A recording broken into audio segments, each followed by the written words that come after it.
আবার কান খাড়া করেন খরগোশের মতো, শর্টকাট বলে দিয়ে যাই। আলমার আতুইদা সাল্লাত খামসাহা, বিশ্বনবী ফরমান, চারটা কাজ যে নারী দুনিয়ার বুকে করবে ওই নারীর জন্য জান্নাতের 8টা দরজা খুলে দিবে কে? আল্লাহ। 1 নম্বর আলমার আতুইদা সাল্লাত খামসাহা, 5 ওয়াক্ত নামাজ যে মেয়েরা পড়বে, সমাত শাহরাহা, যারা রমজানের রোজা রাখবে, আতাআত বালাহা, স্বামীর আনুগত্য করবে, হাফিজাত ফুরুজাহা, লজ্জাস্থানের হেফাজত করবে। এই 4টা কাজ যে নারীরা করবে 8টা জান্নাতের দরজা তাদের জন্য খুলে দিবে কে? সহজ হয়ে গেল না? মাত্র 4টা। কয়টা? আরো জোরে বলেন কয়টা? মাত্র 4টা কাজ। আর কিছু কাজ করতে বিশ্বনবী নিষেধ করেছেন।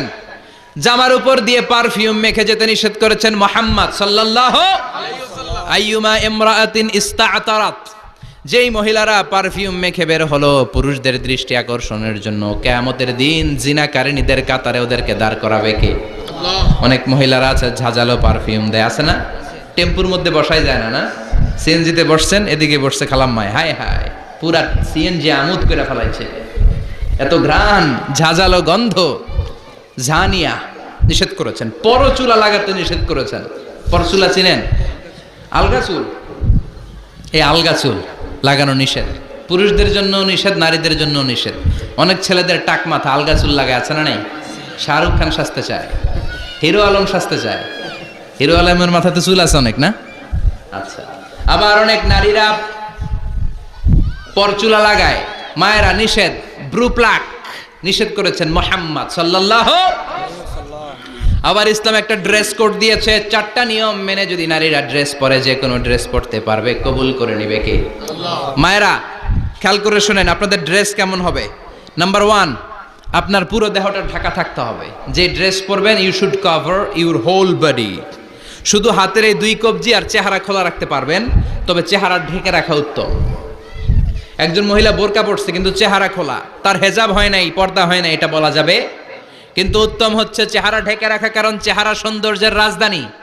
Face is the capital of beauty, ঠিক কিনা? চেহারা দেখলাম তো সব বোঝা গেল, ঠিক কিনা?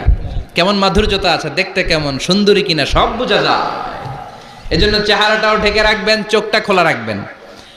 বিশ্বনবীর স্ত্রী উম্মে সালামা বলে, দেখার জন্য আমার 2 চোখের দরকার নাই, লাগবে 1 চোখ। উনি আরেক চোখের মধ্যে আরেক কাপড় দিয়ে রাখতেন, এমনি তাকাইতেন। সাহাবারা বলতেন উনারা দেখলে আমরা দিতাম দৌড়, ভয় লাগতো। চোখ একটা দেখা যায় আর একটা খোলা, উনারা দেখে আমরা এদিক সেদিক পালিয়ে যেতাম। আবার অনেক মহিলারা পা ঢাকে না, পা কিন্তু পর্দার অন্তর্ভুক্ত। সব সময় মেয়েরা পা মোজা পরে বেরোতে হবে, পা দেখানো যাবে না। হাদিসে এসেছে শুধু হাত এতটুকু, পা কিন্তু পর্দার অন্তর্ভুক্ত। উম্মে সালামা বললেন, ইয়া রাসূলুল্লাহ, আমরা তো হাঁটতে গেলে অনেক সময় পা দেখা যায়। বিষ্ণু বললেন, তাই? তাহলে 1 বিঘত নিচ দিয়ে কাপড় বাড়াও।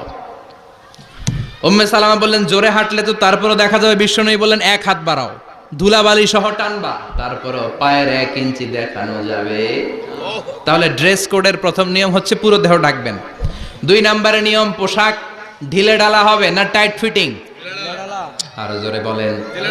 আছি আমরা কোন জামানায়, লাজ শরম গেছে হারায়, পাতলা শাড়ির বাহার, পাখি ড্রেস লেহেঙ্গা, পোশাক দেখে নারীর লাজে মরে যাই, হায় হায়। আছি আমরা কোন জামানায়, লাজ শরম গেছে হারায়, ঠিক কিনা? লাজ শরমের বালাই নাই। ঢিলে ঢালা হবে, টাইট ফিটিং হতে পারবে না। মোটা কাপড়ের হবে। এই যে আমার জুব্বা দেখছেন, আমি মহিলাকে পোশাক পরে ফেলাইছি কিন্তু হেরা পরে না। এরকম মোটা হবে, মোটা কাপড়, কিচ্ছু দেখা যায় না, বাইনোকুলার দিয়েও দেখা যাবে না। আবার ঢিলে ঢালা আছে না নাই? আমরা পুরুষরা যে এটা পরি, এটা দিয়ে 3 মহিলার কাপড় হয়, ঠিক কিনা? কাপড় পরতে চায় না তারা, ওদের পোশাক আমরা নিয়ে নিচ্ছি। তার মানে ঢিলে ঢালা হবে, মোটা কাপড়ের হবে, টাইট ফিটিং হতে পারবে। আবার পুরুষদের পোশাক হতে পারবে।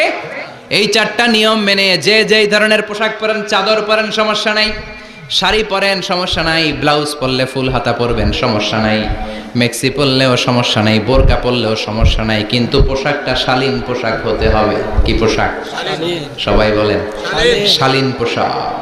পুরুষদের পোশাক পরা যাবে না, কারণ বিশ্বনবী লানত করেছেন ওই নারীদেরকে যেই নারীরা পুরুষদের মতো সাজতে চায়। এরকম আছে না নাই? দেখলে বোঝা যায় না কোনটা ছেলে কোনটা মেয়ে, আছে না নাই? এক লোক, একটা গল্প শোনাই আপনাদের। এক লোক এক বাগানে গিয়েছে, যে দেখে বাগানে কিছু ছেলে মেয়ে খেলাধুলা করে, কিন্তু ছেলে মেয়েদের পোশাক দেখে বোঝার উপায় নাই কোনটা ছেলে কোনটা মেয়ে। শুনতেছেন? পোশাকের এমন দশা, কোনটা ছেলে কোনটা মেয়ে বোঝাই যায় না। আফসোস করে বলল, হায় রে, কেমন এদের মা বাবা, কেমন এদের আক্কেল, কি পোশাক তাদের পরিয়েছে, কোনটা ছেলে কোনটা মেয়ে বোঝাই যায় না। পাশে এক ভদ্রলোক বসা ছিল, রেগে মেগে আগুন, এই মিয়া সাবধানে কথা বলেন, জানেন এগুলো আমার সন্তান, আমার সন্তান এগুলো। লোক তো ভয় পেয়ে গেছে, তাই নাকি? ও তাহলে আপনি এদের বাবা? এবার লোকটা রেগে মেগে বলে, আমি আপনার কি চোখ নেই, আমি বাবা হইতে যাবো কেন, আমি তো এদের মা। তার মানে কোনটা ছেলে কোনটা মেয়ে যেমনি বোঝা যায় না, কোনটা বাবা কোনটা মা এটাও বোঝা যায় না। এরকম আছে না নাই? ছেলেরা পরবে ছেলেদের পোশাক, মেয়েরা পরবে মেয়েদের পোশাক। চিল্লায় বলেন ঠিক কিনা? এজন্য ইসলাম নারীদেরকে যে অধিকার দিয়েছে, পৃথিবীর কোন ধর্ম এত অধিকার দেয় নাই। ইসলাম যে মর্যাদা আপনাদেরকে দিয়েছে, আর কেউ দিয়েছে নাকি? ইসলাম বলে প্রথম সন্তান কন্যা সন্তান হলে ঘরের মধ্যে বরকত আছে না নাই? মিন বারাকাতিল মারআতি তাবকিরুহা বিল ইনাস। একটা মেয়ের মধ্যে বরকত বেশি না কম কেমনে বুঝবেন? তার প্রথম সন্তান যদি মেয়ে হয়, তাহলে বুঝবেন এই মেয়েটা বরকতওয়ালা মেয়ে। এই মেয়ে আপনার জীবনে অনেক কিছু নিয়ে আসবে। সুবহানাল্লাহ কইতে পারেন না? কিন্তু অনেক ডাকাইত আছে, মেয়ে হইলে অখুশি হয়, ছেলে হইলে পাড়ার সবারে জিলাপি খাওয়ায়, পাড়ার সবারে মিষ্টি খাওয়ায়, মেয়ে হইলে কিচ্ছু খাওয়ায় না, আছে না নাই? কিন্তু আমরা মেয়ে হলে খুশি হব। কার কার প্রথম সন্তান মেয়ে? হাত তোলেন। একজন, দুইজন, তিনজন। প্রথম সন্তান মেয়ে কার? হ্যাঁ, অনেকে আছে তো মাশাআল্লাহ, আপনারা অনেক বরকতময়, আলহামদুলিল্লাহ। হাত নামান। আমারও প্রথম সন্তান মেয়ে, তিনোটাই মাইয়া। জান্নাত একটা আমার দিয়েন। তার মানে 3 জান্নাতের মালিক। মাশাআল্লাহ, আল্লাহ ভাইরে তুমি কবুল করো। তার মানে কোন ঘরে যখন মেয়ে আসে, আল্লাহ বলে ঘরটা বরকতময়। মেয়েটা যখন বড় হতে শুরু করে, মেয়েটা ভাইয়ের জন্য বরকতময়। মেয়ে যখন বিয়ের উপযুক্ত হয়, বাবার জন্য বরকতময়। 2 মেয়ে মানে বাবার 2 জান্নাত, 3 মেয়ে মানে 3 জান্নাত। সুবহানাল্লাহ। আবার যখন স্বামীর কাছে যায়, ইসলাম বলে ওই স্বামী আল্লাহর কাছে সেরা, যেই স্বামী বউয়ের কাছে সেরা। বউ যদি আপনারে ভালো বলে, আপনি আল্লাহর কাছে ভালো।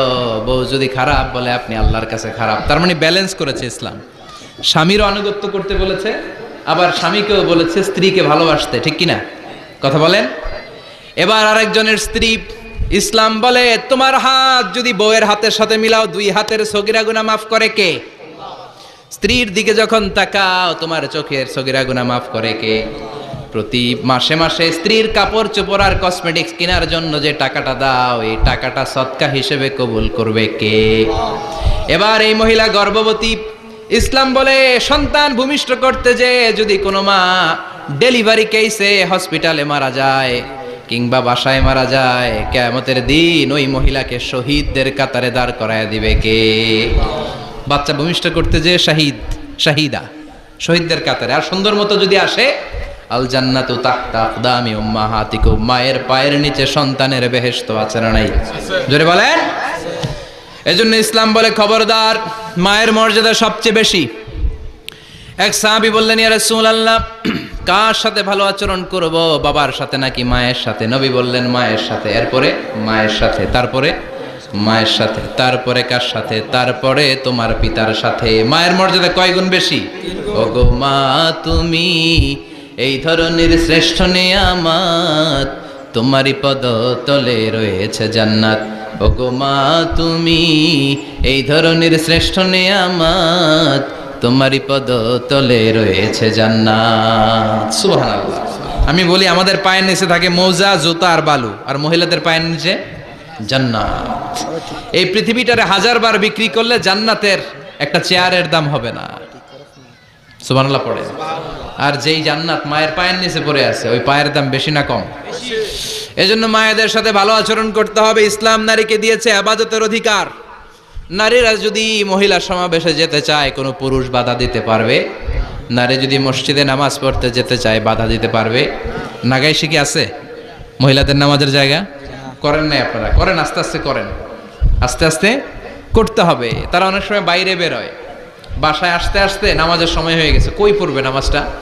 মসজিদে সুযোগ করে দেন, মসজিদে পড়বে। তবে ঘরে পড়া উত্তম, ঘরে পড়লে বেশি সওয়াব। সুবহানাল্লাহ। তার মানে ইবাদতের অধিকার ইসলাম নারীকে দিয়েছে, শিক্ষার্জনের অধিকার। আপনার ছেলেকে স্কুলে পাঠান, শুধু ছেলেকে নয়, আমরা বলি আপনার ছেলেকেও পাঠান, মেয়েকেও পাঠান, ঠিক কিনা? আপনার ছেলেকে মাদ্রাসায় পাঠান, মেয়েকেও পাঠান। শিক্ষা সবার জন্য। বিষ্ণু বলেছেন, আল্লিমু বানাতাকুম সূরাতান নূর, তোমরা তোমাদের মেয়েদেরকে সূরা নূর শিখাও। কোন সূরা? কথা কন। ও আমার মায়েরা, আপনাদের জন্য রব্বুল আলামিন সব হকের কথা সূরাতুন নূরে বলেছে। অনেক মেয়েরা প্লাজো পরে এবং বোরকা পরে। আল্লিমু বানাতাকুম সূরাতান নূর, তোমরা তোমাদের নারীদেরকে সূরাতুন নূর শিক্ষা দাও। ও মামার মায়েরা, আজ থেকে সূরাতুন নূরের অর্থ পড়বেন, তাফসীর পড়বেন, ঘরটারে বরকতময় করে দিবে কে?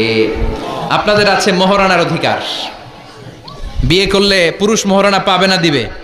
কিন্তু আমরা এতগুলা টাকা নিয়ে আসি, ডাকাইত আছে না নাই? সারা জীবন মেয়েটার লালন পালন করলো, একটা মেয়ে হলো একটা বাবার কলিজা। মেয়ে দিয়ে দিল মানে বাবা কলিজা ছিঁড়ে দিল, আর কি চাস? ডাকাত, ফকির কোথাকার। খবরদার, বিয়ের মধ্যে 1 টাকা যদি তুমি যৌতুক খাও, কিয়ামতের দিন আল্লাহ তোমারে ছাড়বে।